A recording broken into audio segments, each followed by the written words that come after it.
यवतमाल शहर के मंगलमूर्ति public library द्वारा लोकतंत्रवादी अन्नाभाऊ साठे की 104वीं जयंती का आयोजन किया गया।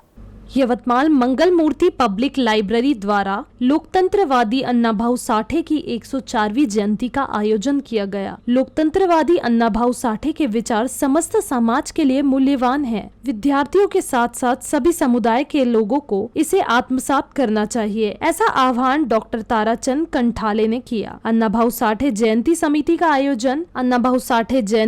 का आयोजन मंगलमूर्ति वाचन के अध्यक्ष मनोज रंखम, लाइब्रेरियन नीलेश काले, विवेक रंखम, संगीता रंखम द्वारा किया गया। जयंती कार्यक्रम के दौरान समिति के अध्यक्ष डॉक्टर ताराचंद कंठाले, प्रोफेसर नितिन पंडित, प्रोफेसर अजय चौहान, प्रोफेसर योगेश राठौड़, अमोल राठौड़ एवं कार्यक्रम में पुस्तक प्रेमी भी मुख्य रूप से उपस्थित थे।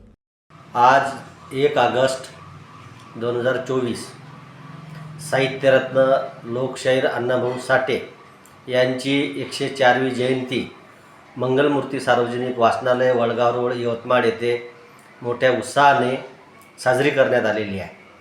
सदर कार्यक्रमाचे अध्यक्ष माननीय प्राध्यापक डॉक्टर ताराचंदजी कंठाळे सर होते।